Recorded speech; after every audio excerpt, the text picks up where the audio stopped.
Angelina Jolie is dishing up some tough and controversial advice for other privileged mothers. She told the New York Daily News, quote, "I actually feel that women in my position, when we have all at our disposal to help us, we shouldn't complain. Consider all the people who really struggle and don't have the financial means, don't have the support, and many people are single raising children. That's hard." You know, these comments came after some pretty controversial comments from another working mother. I shouldn't say controversial, at least comments that raised a lot of eyebrows in a lot of places. The First Lady here of New York City recently said about how she felt after her daughter was born. She wrote, "The truth is, I could not spend every day with her. I didn't want to do that. I looked for all kinds of reasons not to do it. I love her. I have thousands of photos of her, but I've been working since I was 14, and that part of me is me. It took a long time for me to get into I'm taking care of kids, and that's what it means." Joining us, Kelly Wallace, editor-at-large for CNN Digital, who is a mom. Yes.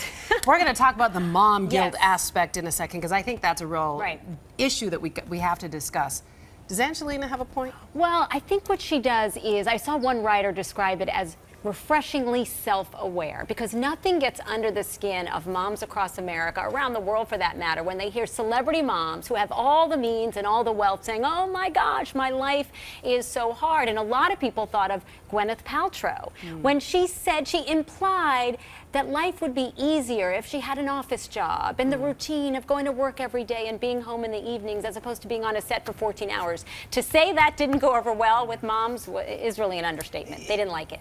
And then the issue of mom guilt, which I think is such a fascinating subject. So fascinating. Look, my experience with this is that women who have kids and stay at home, there's criticism no matter how you do it, whether you choose to stay at home or whether you choose to go to work. And to me, there's no right or wrong way. There's just your way and what you choose to do. Exactly, and there are a couple things here. Number one, we often want to point out a lot of women don't have a choice, right? They don't have a choice. They would like to, some of them would like to be home raising their kids, but they don't have the choice because they have to go to work every day. So you have to sort of put that out there.